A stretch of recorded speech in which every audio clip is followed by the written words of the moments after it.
افسوس نہ کرو۔ اور اے نبی، ان کو آدم کے 2 بیٹوں حابیل اور قابیل کے حالات جو بالکل سچے ہیں پڑھ کر سنا دو کہ جب ان دونوں نے بارگاہ الہی میں ایک ایک نیاز پیش کی تو ایک کی نیاز تو قبول ہو گئی اور دوسرے کی قبول نہ ہوئی۔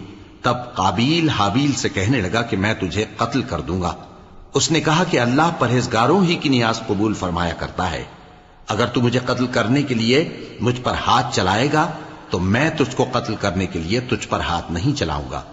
مجھے تو اللہ رب العالمین سے ڈر لگتا ہے، میں چاہتا ہوں کہ تو میرے گناہ کو بھی سمیٹ لے اور اپنے گناہ کو بھی، پھر تو اہل دوزخ میں سے ہو جائے، اور ظالموں کی یہی سزا ہے۔ آخر اس کے یعنی قابیل کے نفس نے اس کو اپنے بھائی کے قتل ہی کی ترغیب دی تو اس نے اسے قتل کر دیا، پھر خسارہ پانے والوں میں ہو گیا۔ اب اللہ نے ایک کوا بھیجا جو زمین کریدنے لگا تاکہ اسے دکھائے کہ اپنے بھائی کی لاش کو کیسے چھپائے۔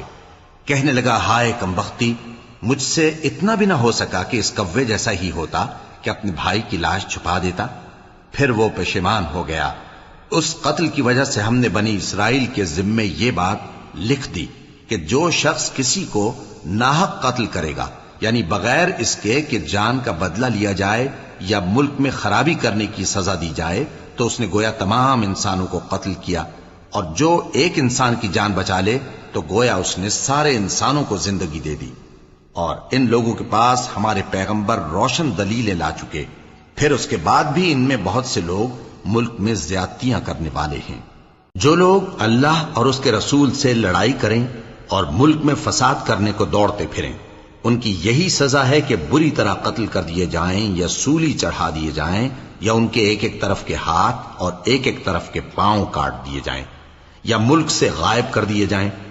یہ تو دنیا میں ان کی رسوائی ہے، اور آخرت میں ان کے لیے بڑا بھاری عذاب تیار ہے۔ ہاں، جن لوگوں نے اس سے پیشتر کہ تمہارے قابو آ جائیں توبہ کر لی تو جان رکھو کہ اللہ بخشنے والا ہے، مہربان ہے۔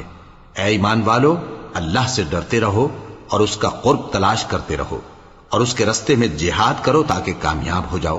جو لوگ کافر ہیں، اگر ان کے پاس روئے زمین کا سب مال و متاع ہو اور اس کے ساتھ اسی قدر اور بھی ہو تاکہ قیامت کے روز عذاب سے بچنے کا بدلہ دیں، تو ان سے قبول نہیں کیا جائے گا، اور ان کو درد دینے والا عذاب ہوگا۔ وہ چاہیں گے کہ آگ سے نکل جائیں مگر اس سے نہیں نکل سکیں گے، اور ان کے لیے ہمیشہ کا عذاب ہے۔ اور چوری کرنے والا مرد اور چوری کرنے والی عورت، ان کا ایک ایک ہاتھ کاٹ دو، یہ ان کے کرتوتوں کی سزا اور اللہ کی طرف سے عبرت کے طور پر ہے، اور اللہ زبردست ہے، صاحب حکمت ہے۔ پھر جو شخص گناہ کے بعد توبہ کر لے اور نیکوکار ہو جائے تو اللہ اس کو معاف کر دے گا، کچھ شک نہیں کہ اللہ بڑا بخشنے والا ہے، بڑا مہربان ہے۔